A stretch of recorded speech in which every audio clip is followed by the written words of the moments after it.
En F1, certaines nations se sont démarquées, notamment grâce à des pilotes tels que l'Allemagne avec Schumacher ou encore le Brésil avec Senna, mais aussi avec des écuries telles que l'Italie avec Ferrari. On pourrait même citer pour le circuit la Belgique avec Spa. Mais est-ce que la France a autant d'impact que ces différentes nations dans le monde de la Formule 1? Nous allons donc dans cette vidéo retracer de manière assez succincte la place de la France en Formule 1. Allez, c'est parti! 95% d'entre vous qui regardent mes vidéos ne sont pas abonnés à ma chaîne. Faudrait peut-être changer la donne les gars, on est quand même en 2021, on va essayer. Je vais pas m'argumenter, moi je vous dis juste, abonnez-vous, activez la cloche et vous n'allez pas être déçus de cette chaîne.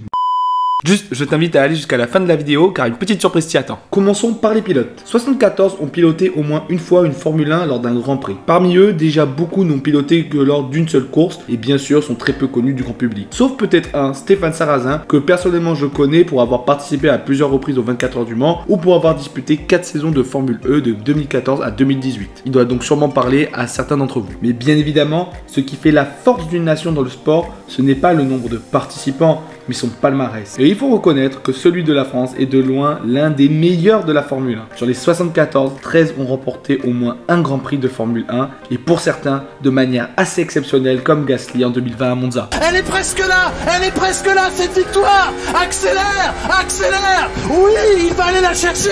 Ne lâche pas la victoire de Pierre Gasly.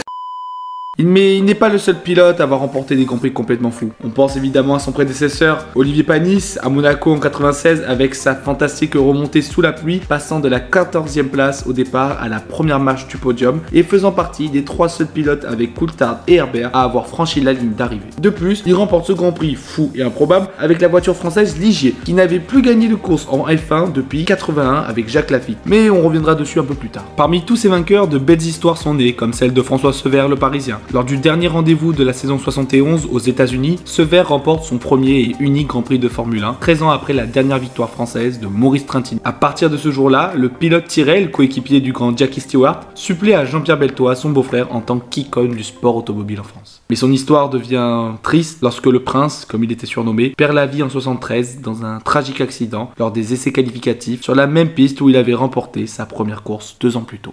Bon, on parle de Formule 1, on parle de la France en Formule 1, ne vous inquiétez pas, je ne l'ai pas oublié, vous savez de qui on va parler maintenant. On parle tout simplement d'Alain Prost, 4 fois champion du monde, 51 victoires, 33 pole positions. Il est à ce jour le plus beau palmarès des Français en Formule 1. En plus de tout ça, le professeur a piloté pour les plus grandes équipes telles que McLaren, Ferrari, Renault et aussi Williams. Et sa carrière aura été marquée par de grandes luttes avec d'autres grands pilotes tels que l'Autrichien Niki Lauda, Mansell et bien évidemment Ayrton Senna, qui est peut-être la plus grande lutte de ce sport entre deux pilotes avec le fameux épisode de Suzuka de 89. Alain Prost a marqué une génération, c'est évident. Il est connu des Français qui ne regardent pas forcément la Formule 1. Il est le plus gros patrimoine français du sport auto avec Sébastien Loeb. C'est une icône au-delà de la Formule 1 aujourd'hui. Tout le monde en France connaît Alain Prost. On dit Alain Prost, on sait que c'est le plus grand pilote français de tous les temps. Et par son palmarès et tout simplement son histoire, il donne envie d'être battu et il va toujours faire relever le niveau des Français pour un jour être atteint et battu par ses pilotes. Passons maintenant aux écuries. 14 ont participé au championnat du monde de F1 depuis 1950. 3 d'entre elles ont commencé cette saison, mais on va pas en parler, elles sont très vieilles, elles sont très peu connues, on les laisse. Faut reconnaître que la France et les écuries françaises en F1, c'est vraiment pas fou.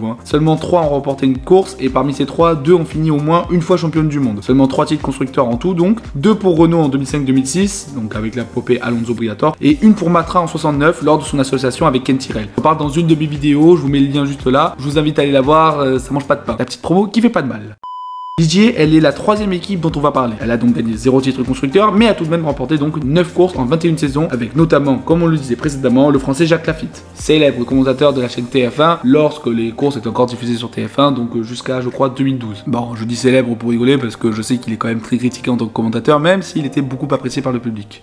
Accueillir un Grand Prix dans son pays a aussi une grande importance, et dès le premier championnat du monde, la France a accueilli la Formule 1. Plusieurs pistes historiques ont reçu l'honneur d'être domptées par ces voitures. Tout a donc commencé en 50 sur la piste de Reims-Gueux, remportée cette année-là et l'année suivante par le grand Juan Manuel Fangio. Cette piste détient encore le record de la course la plus longue en Formule 1 en termes de distance parcourue hors 500 miles d'Indianapolis. En 73 jusqu'en 1990, la F1 se rendra en France soit au Castellet sur le Paul Ricard ou alors sur le circuit de Dijon, lieu de l'une des 2 victoires de Jean-Pierre Jabouille en Formule 1 et surtout théâtre de l'un des plus grands duels entre 2 pilotes de Formule 1 sur la piste opposant René Arnoux le français au Canadien Gilles Villeneuve pour la 2e place. À partir de 91, c'est Magny-Cours, dans le centre de l'Hexagone, qui va accueillir le championnat du monde de Formule 1 pour la France. Il est le lieu d'un autre record, qui est celui du sacre de champion du monde de pilote, obtenu le plus tôt dans une saison. 6 courses avant la fin exactement pour Michael Schumacher en 2002. Ce circuit a vu l'Allemand s'imposer 8 fois. A noter que l'édition 2006, le Grand Prix de France, est le tout premier Grand Prix de l'histoire à fêter ses 100 ans. Car même si la Formule 1 existe que depuis 1950 sous forme de championnat du monde,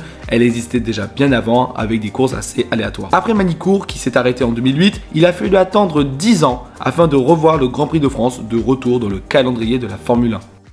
Mais les pilotes, les écuries ou encore les circuits ne font pas tout. Des ingénieurs, des dirigeants sont tout aussi importants, que ce soit d'écuries ou de la Formule 1 en général. Le premier qu'on peut citer pour la France est évidemment Jean Todt, grand patron aujourd'hui de la FIA et aussi ancien grand patron de Ferrari dans les années 90-2000, qui est le principal artisan de la réussite de Ferrari dans cette période. Beaucoup moins connu mais très important pour la Formule 1, le français Jean-Marie Balestre, grand opposant de Bernie Ecclestone, qui était à l'origine avec tonton Bernie des fameux accords Concorde. D'autres boss d'écurie, moins influents que Jean Todt, font partie ou ont fait partie du monde de la Formule 1, tels que Cyril Abitboul, qui était encore patron chez Renault il y a quelques temps, Frédéric Vasseur chez Alfa Romeo, ou encore Éric Boulier chez McLaren ou chez Lotus Renault.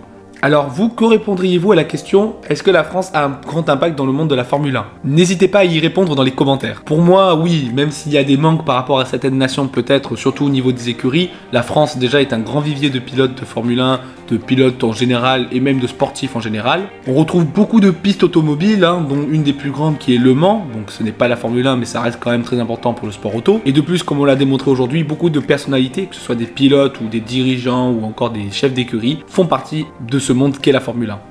Cette vidéo est à présent terminée. Comme je vous l'ai annoncé, j'ai une petite surprise pour vous. Avec le streamer youtubeur Bachala, je vous mets les liens de ses chaînes en description, nous avons créé notre émission, on va dire, qui est dédiée à la Formule 1 et plus précisément au week-end de course. En gros, dans la semaine, nous débrieferons en live sur sa chaîne Twitch le week-end de Grand Prix et tout sera rediffusé le lendemain ici sur ma chaîne YouTube. Donc je vous invite à venir nous soutenir en suivant nos chaînes respectives et nos réseaux. En ce qui me concerne, tout est dans la description. La première émission aura lieu dès demain à 18 h où on parlera des 10 écuries, des essais hivernaux et de la future saison qui arrive en général. Sinon, on se dit à bientôt. Allez, ciao les pilotes!